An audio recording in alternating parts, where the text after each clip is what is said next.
Bismillahirrahmanirrahim. Assalamu alaikum, dear students.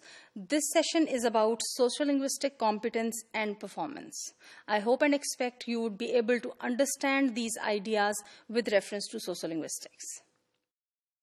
Well, my dear students, Chomsky's notion of linguistic competence gathered a lot of significance and was a source of a lot of debate in, the fields of linguistics and then in sociolinguistics as well. By linguistic competence, by the very term linguistic competence, what Chomsky meant was a person's specifically linguistic knowledge, roughly knowledge about words and word combinations. So, Chomsky's ideas of linguistic competence or speech competence or language competence, they just gathered around the linguistic aspect of communication only.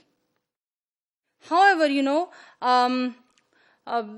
later on, it was challenged by certain sociolinguists in the field of sociolinguistics, where, it was found that it does not operate that simply. Chomsky defined competence as the grammar one knows without being necessarily aware of its linguistic knowledge, whereas performance as the way that linguistic knowledge is used when communication is done. I would just give you an example of Chomsky's ideas of linguistic competence and performance through driving, for example. So, linguistic competence and driving competence, if you keep them as, for a while as equals, as same. So, driving competence is your knowledge of the rules of driving. How would you drive? What is a clutch? What is a brake? What is a gear? How do you put your car in the first gear? In the first gear, the car would go to, for example, up to 20 speed. In the second gear, up to 40, for example. How would you put it in the reverse gear if you want to reverse it, etc.? So this is the knowledge of rules. This is competence. And then comes performance of driving, which means actually when you drive, how do you translate these rules or the knowledge of these rules of driving into your practical process of driving? So, according to Chomsky, linguistic competence is the knowledge of the rules of language, and linguistic performance is the performance of these, of language or use of language according to those rules. However, there are certain issues related to the idea of linguistic competence and of incompetence. There are certain groups of people. For example, there would be children when they're learning a language. There would be issues of incompetence. New language learners would face the issues of language competence.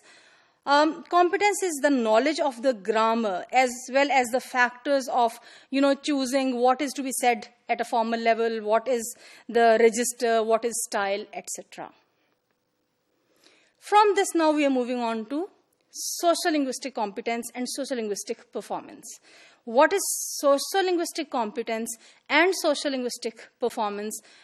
Exactly what Chomsky said about linguistic competence and linguistic performance, but adding, making a plus with it of social part of it. So, if linguistic competence is knowing the rules of language and linguistic performance is to perform that language or to use that language in a particular context, sociolinguistic competence is knowing the rules of using a language in a social context, in a particular culture, how a language is used, and sociolinguistic performance is performing that language, that is using that language for interaction purposes in a particular social context according to the social needs.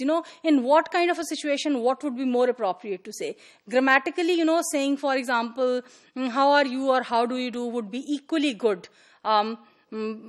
Probably in some situations, but is there any social constraint on that? To what kind of people you would say, how do you do, and to what kind of people you would say, how are you? Or for that matter, if, for example, I go back to my home and in the evening and I say good evening, would that be a more appropriate choice, or to say Assalamu alaikum would be a more appropriate choice?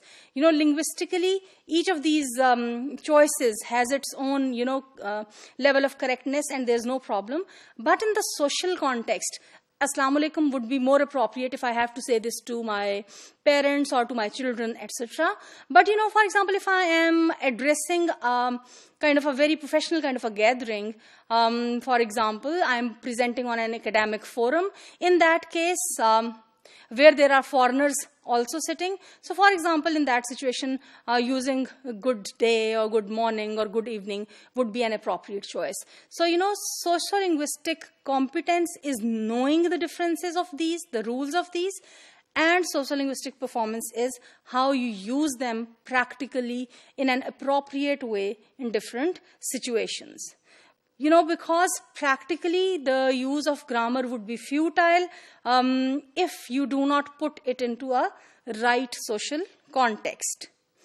So these social aspects would make the fundamentals of, in guiding you how you would use, the linguistic aspects such as grammar or syntax, or the vocabulary for that matter, to convey certain meanings. Each of these contributes to actually the value system that exists in a particular culture, to the degrees of truth that it handles, and to the systems in which these concepts are existing or they are associated with. Because from culture to culture, norms and values would vary, the social norms would vary, and along with them, the linguistic norms would also vary. In other words, that is why those essentials altogether, keeping in consideration all these elements, they help define language as an instrument of knowledge, and then it can be used for interactions. So, sociolinguistic competence offers a platform for appreciating language in its social context, and if somebody does not have the social competence, then he or she would not be able to give sociolinguistic performance as well, which means that person would not be able to perform correctly in a particular social context or in the context of a particular culture.